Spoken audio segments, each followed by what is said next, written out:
السلام علیکم ورحمۃ اللہ وبرکاتہ۔ حضرات، ہر اتوار کو یہاں حدیث رسول صلی اللہ علیہ وسلم کا مختصر سا درس ہوتا ہے اخلاق و آداب سے متعلق۔ جو حضرات نماز سے فارغ ہو چکے ہیں ان سے گزارش ہے کہ قریب آ کر تشریف رکھیں، اور انشاءاللہ کوشش ہوگی کہ مختصر وقت میں مکمل کر لوں اپنی بات، تاکہ آپ مجلس نکاح میں شریک ہو سکیں۔ آج جس موضوع پر گفتگو ہے وہ ہے باب فی حسن الخلق، حسن اخلاق، اچھے اخلاق کے سلسلے میں یہ چیپٹر ہے، جس میں سب سے پہلی روایت حضرت عائشہ صدیقہ رضی اللہ عنہا سے ہے۔ وہ فرماتی ہیں سمعت رسول اللہ صلی اللہ علیہ وسلم یقول، کہ میں نے رسول اللہ صلی اللہ علیہ وسلم کو فرماتے ہوئے سنا، ان المؤمن لیدرک بحسن خلقہ درجۃ الصائم القائم، کہ ایک مومن اپنے اچھے اخلاق سے اس شخص کے درجے کو، اس کے مرتبے کو پا لیتا ہے جو روزہ رکھنے والا ہو اور تہجد پڑھنے والا ہو، رات کو اللہ کے سامنے کھڑے ہو کر نمازیں اور نفلیں پڑھنے والا ہو۔ دراصل ایک شخص رات میں اٹھ کر اگر عبادت کرتا ہے تو اپنے نفس سے مجاہدہ کرتا ہے، اپنی نیند سے، اپنے جسمانی راحت اور سکون سے نفلی روزے رکھتا ہے تو خود کو بھوکے رکھنے کے لیے ذہنی طور پہ خود کو تیار کرتا ہے، مجاہدہ کرتا ہے۔ ایسے ہی جب وہ کسی انسان سے ملتا ہے، اور ایک انسان سے نہیں، مختلف مزاج کے انسانوں کو برداشت کرتا ہے، تو یہ مجاہدہ بھی بہت بڑا مجاہدہ ہوتا ہے،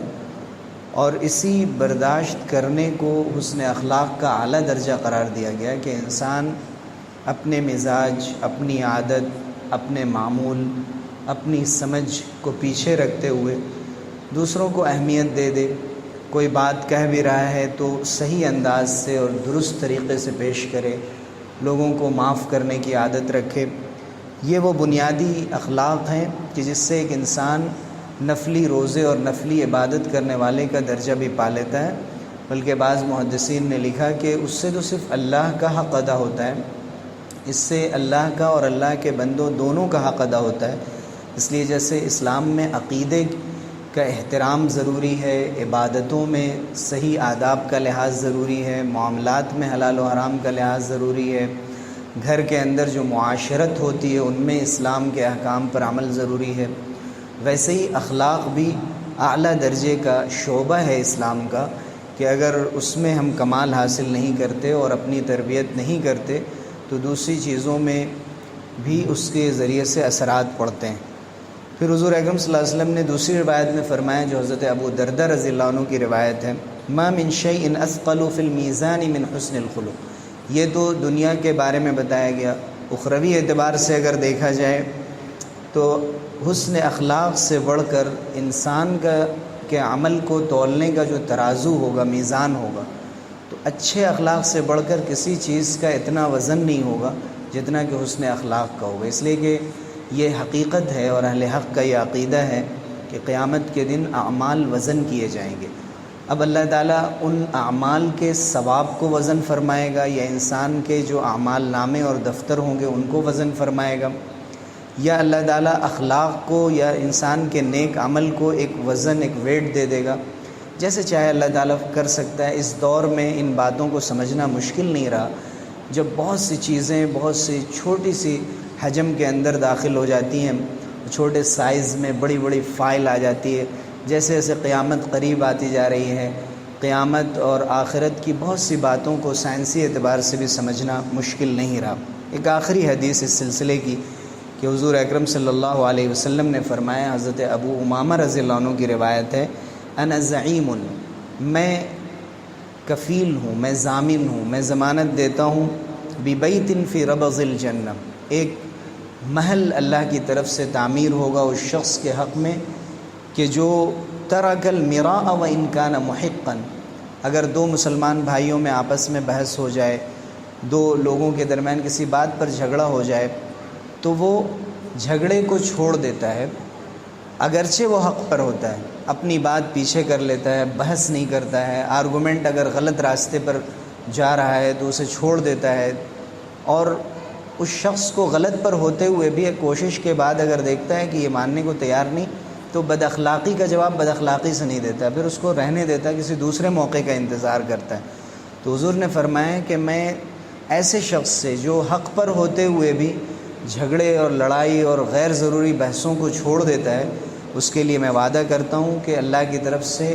جنت کے ایک کنارے، ربض کے معنی ہوتے ہیں جنت کے ایک کنارے، ایک محل اللہ تعالیٰ خاص طور پہ اس کے لیے تعمیر فرمائیں گے۔ وَبِبَيْتٍ فِي وَسَطِ الْجَنَّةِ لِمَنْ تَرَكَ الْكَذِبَ وَإِنْ كَانَ مَازِحًا، اور میں ضمانت لیتا ہوں کہ اللہ تعالیٰ جنت کے بیچوں بیچ ایک ایسا محل تعمیر فرمائیں گے اس شخص کے لیے جو مذاق میں بھی جھوٹ کو چھوڑ دیتا ہے۔ اس لیے کہ مذاق میں اگر جھوٹ بولنے کی عادت ہے تو کبھی انسان سچ مچ بھی جھوٹ بولنا شروع کر دے گا، تو مذاق میں بھی وہ جھوٹ نہیں بولتا، تو ایسے شخص کے لیے اللہ کے رسول صلی اللہ علیہ وسلم نے وعدہ کیا کہ اللہ کی طرف سے جنت کے بیچوں بیچ اس کے لیے محل تعمیر کیا جائے گا۔ وَبِبَيْتٍ فِي أَعْلَى الْجَنَّةِ لِمَنْ حَسُنَ خُلُقُهُ، اور ان سب باتوں کو جمع کر دیا، جھگڑے کو چھوڑنا، اسی طرح سے جھوٹ چھوڑ دینا، اور اس طرح کی جتنی بھی بری باتیں ان سب کا جامع ہے اچھے اخلاق۔ اچھے اخلاق کو جو اختیار کر لے جنت کے اعلیٰ حصے میں، گویا اس کی سب سے زیادہ فضیلت اور اہمیت بتائی گئی کہ جنت کے بالا خانوں میں اس کے لیے اللہ تعالیٰ محل تعمیر فرمائیں گے۔ گویا یہ 3 حدیثیں ہم نے ذکر کی،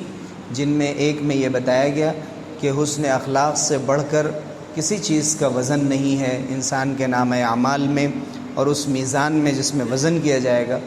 دوسرے یہ کہ اپنے اچھے اخلاق سے انسان نفلی روزے اور نفلی تہجد پڑھنے والے کا ثواب بھی پاتا ہے۔ تیسرے یہ کہ حق پر ہونے کے باوجود بحث و مباحثے کو چھوڑ دینے اور مذاق میں بھی جھوٹ کو چھوڑ دینے اور اچھے اخلاق کو اختیار کرنے پر جنت کے مختلف مقامات پر اللہ تعالیٰ نے محل تعمیر کرنے کا وعدہ فرمایا ہے، اور جس کی شہادت اور جس کی اطلاع سرور دو عالم صلی اللہ علیہ وسلم نے دی ہے۔ اللہ تعالی ہم سب کو اچھے اخلاق اپنی زندگی میں اختیار کرنے کی توفیق عطا فرمائے۔ سبحان اللہ و بحمدہ، سبحانک اللہم و بحمدک، نشہد ان لا الہ الا